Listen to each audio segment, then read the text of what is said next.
Don't come to the wedding. Just watch it on YouTube if you care so much, Mom. I stared at the text message on my phone, reading it 3 times before the words actually sank in. My son Trevor had just uninvited me from his own wedding, the same wedding I had been funding entirely for the past 8 months. I sat in my corner office at Gravora Group, the pharmaceutical company I had built from nothing, and felt something cold settle in my chest. My name is Karen Whitlow. I'm 58 years old, and I've spent the last 30 years learning that people will take everything you give them and still find a way to ask for more. But this crossed a line I never thought my own child would dare to cross. I set my phone down carefully on my mahogany desk and looked out at the Seattle skyline. Rain streaked down the windows, which seemed fitting. Just yesterday, I had approved the final payment of $45,000 for the flowers alone. The venue in Tuscany, the 5-course dinner for 200 guests, the imported champagne, the designer everything. It all added up to nearly $300,000. Money I had transferred without hesitation because I thought I was investing in my son's happiness. The irony wasn't lost on me. I had built a business empire worth $50 million, yet somehow I had raised a son who felt entitled to exclude me from the most important day of his life, while still expecting me to pay for every expensive detail. The wedding was set for this Saturday in a historic villa outside Florence. I was supposed to fly out tomorrow morning. Trevor's fiancée Cassandra had always made it clear she thought I was too involved in their lives. Too controlling, she called it. What she failed to understand was that when you write the checks, you earn the right to have opinions. But apparently, my financial contributions weren't enough to secure me a seat at my own son's wedding. I picked up my phone again and typed back a simple response. Have a wonderful time, sweetie. Then I opened my contacts and scrolled to my assistant's number. Patricia had been with me for 12 years and understood the subtle language of my business dealings better than most lawyers. I typed out a message that would change everything. Call it off. The moment I hit send, I felt something shift inside me. This wasn't just about a wedding anymore. This was about respect, boundaries, and teaching my ungrateful son that actions have consequences. He wanted to exclude me? Fine. But he could do it without my money. I had always known Trevor was spoiled, but I blamed myself for that. After his father died when Trevor was 12, I threw myself into work and tried to compensate for his loss with material things. Private schools, luxury vacations, a trust fund that would set him up for life. I gave him everything I never had growing up poor in Detroit. The red flag started appearing about 2 years ago when Trevor announced his engagement to Cassandra Fleming, a wannabe influencer from a wealthy Boston family. From our first meeting, she made snide comments about my new money status and how different our families were. She had this way of smiling while delivering insults that made my teeth ache. "Oh, Karen, how quaint that you still work so much at your age," she had said during their engagement party. My mother retired at 55 to focus on her charity work and art collection. I should have seen then how she was poisoning Trevor against me. The weekly dinners became monthly, then stopped altogether. Phone calls became texts, and texts became silence unless he needed something. The wedding planning had been my last attempt to bridge the gap between us. When they first told me about their dream of a destination wedding in Italy, I immediately offered to pay.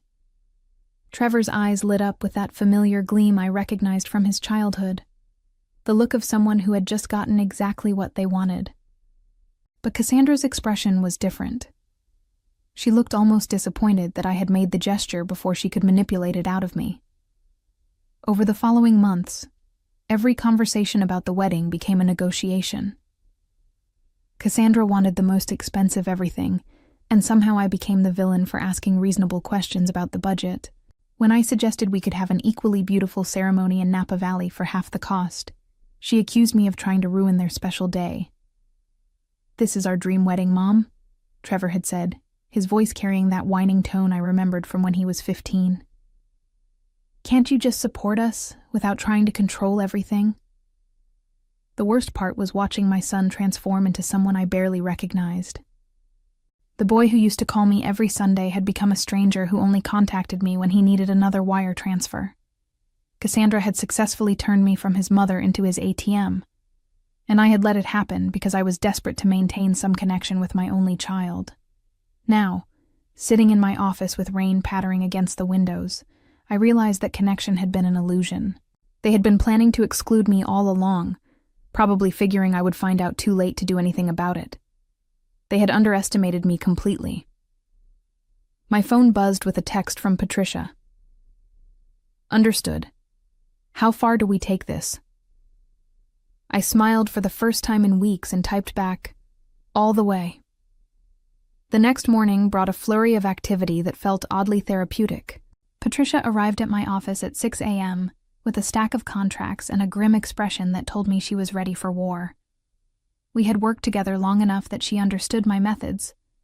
I never made empty threats, and I always followed through. The venue contract has a 48-hour cancellation clause with full refund, she reported, spreading documents across my conference table. The caterer can be canceled with 24 hours notice. The florist, photographer, and string quartet all have similar terms. Your legal team has been reviewing everything since last night. I nodded, feeling that familiar rush of satisfaction that came from thorough preparation. In business, timing was everything, and I had always been excellent at timing. What about the guests? Do we have the invitation list? Cassandra's assistant was very helpful when I explained we needed to coordinate travel arrangements, Patricia said with a slight smirk. Apparently most guests are staying at the same hotel in Florence. I have all the details. The beauty of my plan was its simplicity. Everything, and I mean everything, had been booked under my company's name using my credit cards. Trevor and Cassandra had been so eager to spend my money that they had never bothered to transfer any vendors to their own accounts. They had no legal standing, no financial responsibility, and no backup plan. My phone rang, displaying Trevor's number. I let it go to voicemail, then listened to his message. Hey, Mom. Just wanted to confirm everything is still on track for Saturday. Cassie is getting nervous about some of the vendors. Call me back when you get this. The audacity was breathtaking.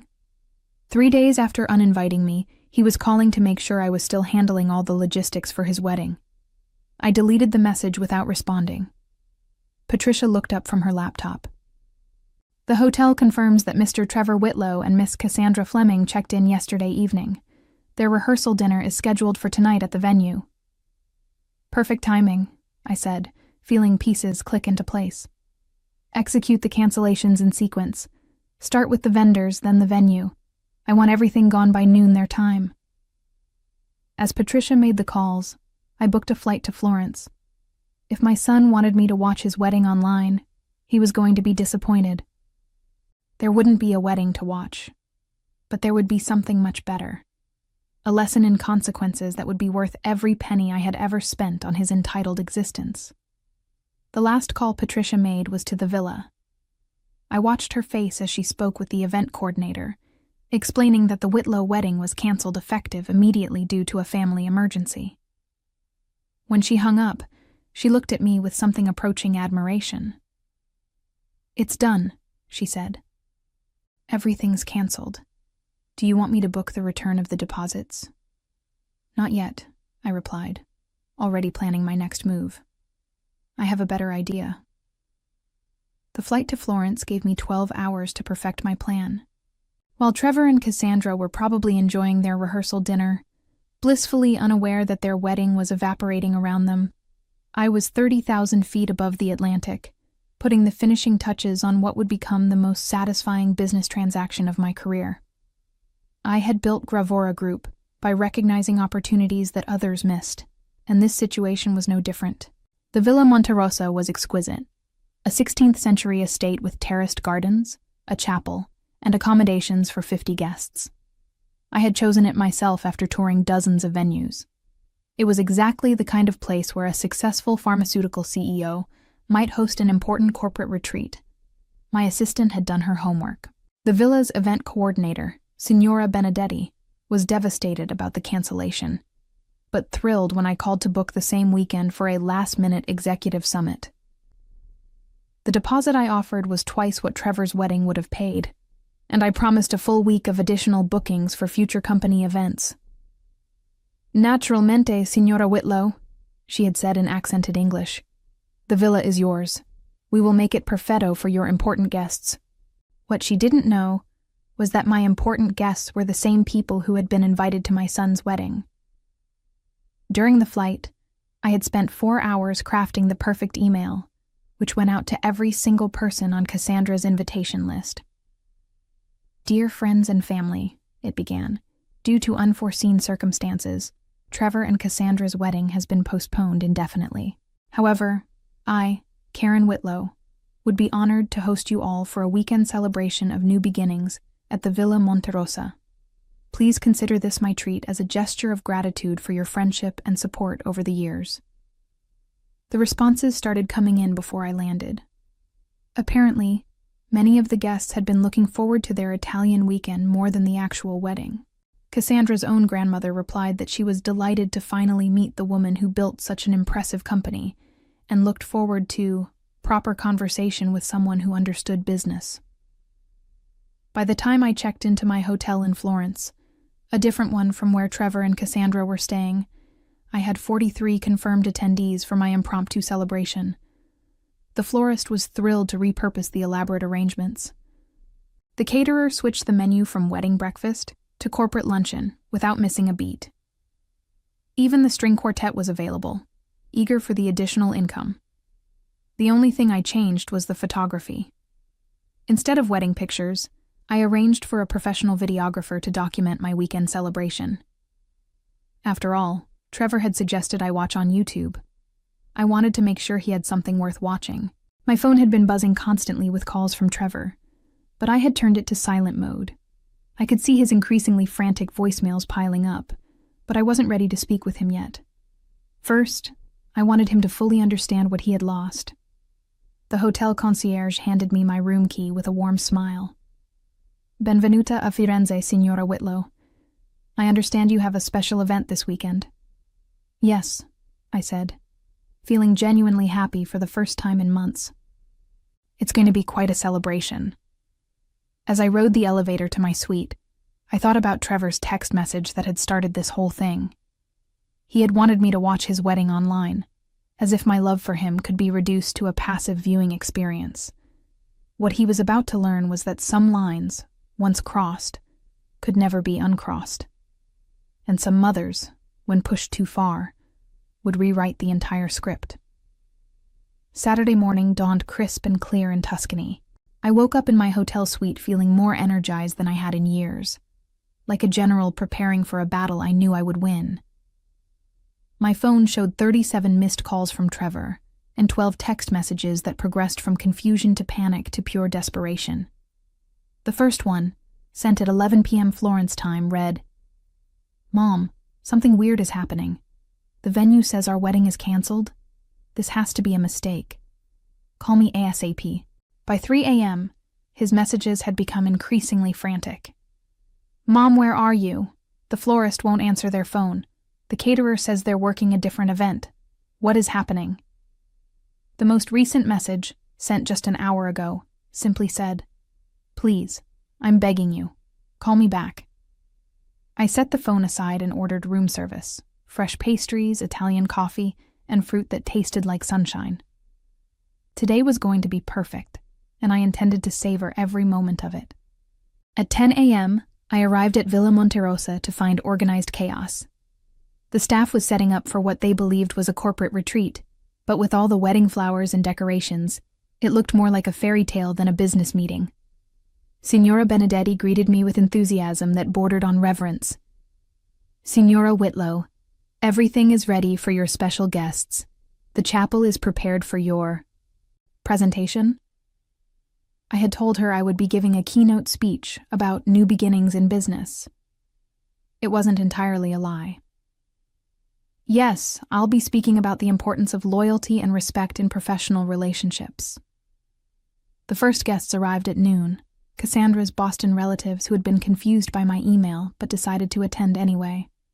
Her Aunt Margaret, a stern-faced woman in her 70s, introduced herself with barely concealed curiosity. "I must say, this is highly unusual," she said, looking around at the elaborate setup.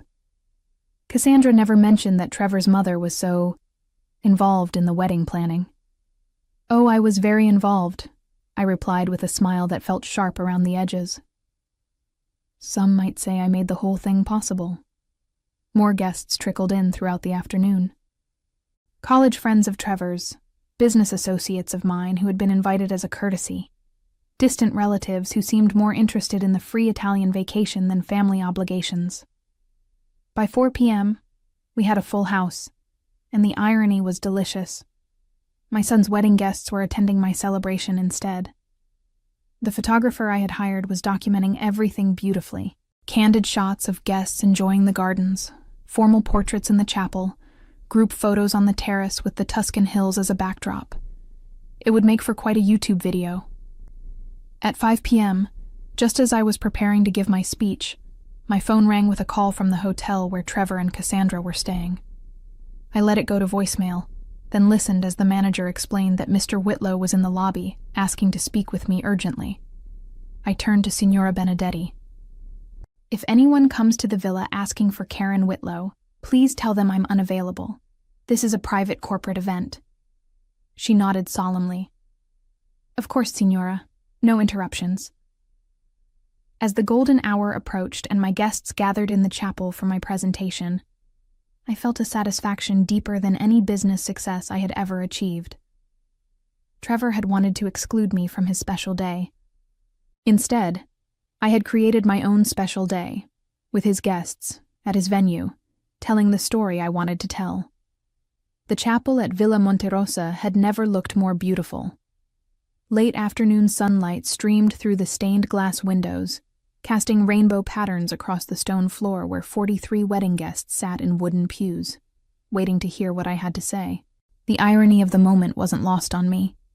I was standing exactly where my son should have been exchanging vows, addressing the people who had come to celebrate his marriage. "Ladies and gentlemen," I began, my voice carrying easily through the sacred space. "Thank you for joining me on such short notice for this celebration of new beginnings." I looked out at the faces before me, Cassandra's family, Trevor's college friends, business associates who had known me for years. Some looked confused, others curious, but all were listening intently. Many of you traveled a long way to be here this weekend, expecting to witness a wedding. Instead, you're witnessing something far more valuable, a lesson about respect, loyalty, and the true meaning of family. Cassandra's grandmother leaned forward, her sharp eyes fixed on me with what looked like approval. Trevor's former roommate shifted uncomfortably in his seat, probably realizing he was about to hear some uncomfortable truths. For 30 years, I built my company on the principle that relationships are investments. You give your time, your energy, your resources, and in return, you expect basic human decency. When people violate that trust, there are consequences. My phone, set to silent, lit up with another call from Trevor. I let it ring. "Some of you may be wondering why you received an invitation to my corporate celebration instead of attending the wedding you expected. The answer is simple. There is no wedding. Not today, not here, not funded by me." A murmur rippled through the chapel. I could see the realization dawning on their faces as they understood what had happened. 3 days ago, my son sent me a text message uninviting me from his wedding, the same wedding I had paid for entirely. He suggested I watch it on YouTube if I cared so much. What he didn't understand is that caring and enabling are not the same thing. The weight of their attention was intoxicating. These people had come here expecting to see Trevor marry Cassandra. Instead, they were witnessing the most public and thorough dismantling of entitlement I had ever orchestrated. Today, you're my guests at a celebration of something far more important than a wedding built on disrespect. Today, we're celebrating the power of consequences. I paused, letting the words sink in. Through the chapel windows, I could see the photographer capturing everything, just as I had planned. The flowers you see, the dinner you'll enjoy, the music you'll hear. All of it was meant for a young couple who forgot that respect cannot be bought, only earned. They wanted my money without my presence. They got neither. The silence in the chapel was complete now. Even the birds outside seemed to have stopped singing. But you, his friends, her family, the people who cared enough to travel across an ocean for what you thought was a celebration of love, you deserve better. You deserve a weekend that honors your time and acknowledges your worth. I gestured toward the doors. So let's go celebrate properly. Let's have the party they never deserved, and let's toast to the importance of treating the people who love us with the respect they've earned. As my guests filed out of the chapel, chattering excitedly among themselves, I felt my phone vibrate with yet another call. This time I answered. "Hello, Trevor." "Mom, what the hell have you done?" Trevor's voice was raw with panic and rage. I could hear Cassandra sobbing in the background, her cries echoing through what I assumed was their hotel room. "Language, sweetheart," I said calmly, stepping out onto the villa's terrace where my guests were gathering for cocktails. The view of the Tuscan hills was spectacular in the late afternoon light. "I've done exactly what you asked me to do." "What I asked you to do? Are you insane? You've ruined everything." "No, darling. You ruined everything when you decided to exclude me from the wedding I was paying for. I simply made sure there was nothing left to exclude me from." The silence on his end was deafening. I could picture him standing there, probably still in his hotel bathrobe, finally understanding the full scope of what had happened. "You canceled our wedding," he said finally, his voice cracking like a 12-year-old's. "I canceled my funding for your wedding," I corrected. "There's a difference. You wanted to get married without me? You should have found a way to pay for it without me." Cassandra's voice cut through the phone, sharp and hysterical. "You vindictive witch. You've destroyed the most important day of our lives." I actually laughed. "The most important day of your lives was going to be built on my money while excluding me from participating. That's not a marriage celebration, sweetheart. That's theft with good catering." Through the terrace doors I could see the photographer setting up for group shots, while guests mingled with glasses of Prosecco. Cassandra's grandmother was deep in conversation with my business partner about pharmaceutical patents. Trevor's college friends were taking selfies with the elaborate floral arrangements that would have been his wedding decorations. "We're flying home," Trevor said, defeat heavy in his voice. "This is over." "Yes, it is," I agreed. "Your wedding is over. Your entitled attitude is over, and your access to my bank account is definitely over. But my celebration is just beginning." I hung up on my son and rejoined my guests, who were having the time of their lives. The photographer had captured the exact moment I ended the call, my serene smile against the backdrop of Tuscany, surrounded by people who had originally come to celebrate someone else's love story, but had instead become witnesses to my masterpiece of consequence. Dinner was extraordinary. The 5-course meal that would have been Trevor and Cassandra's wedding feast became a celebration of independence and self-respect. The imported champagne sparkled in crystal glasses as I gave impromptu speeches about building businesses, choosing loyalty over blood relations, and the importance of surrounding yourself with people who value your contributions. Cassandra's grandmother, who had introduced herself as Eleanor Fleming, pulled me aside during dessert. "My dear," she said, her voice carrying the authority of old Boston money, "I have to tell you something. Cassandra and I haven't spoken in 2 years because of her entitled behavior. When I received your invitation, I almost didn't come. But I'm so glad I did." She paused, sipping her wine thoughtfully. "That boy of yours has no idea what he lost today, and my granddaughter is going to learn a very expensive lesson about respect." The photographer approached us as we stood on the terrace, the villa glowing golden in the setting sun. "Signora Whitlow, would you like me to prepare the video for uploading? You mentioned something about YouTube?" I smiled, thinking of Trevor's original suggestion that I watch his wedding online. "Yes, please prepare it for upload. Make sure the title is clear. A Mother's Celebration of New Beginnings in Tuscany. I want excellent quality. This needs to be something worth watching." As the evening wound down and guests began returning to their hotels, I felt a deep satisfaction settle in my chest. Trevor had gotten exactly what he asked for, a mother who wasn't at his wedding. The only difference was that now there wasn't a wedding for anyone to attend. The aftermath of my Tuscan celebration rippled through both families with the force of a small earthquake. Trevor and Cassandra's relationship crumbled within 3 months. Unable to survive the humiliation and the crushing debt they suddenly faced when they tried to plan a replacement wedding without my financial backing. Cassandra moved back to Boston, where her family's money couldn't quite cover the lifestyle she had grown accustomed to on my dime. Trevor lost his apartment, his luxury car, and most of his friends, when he could no longer afford the expensive dinners and vacations that had defined his social circle.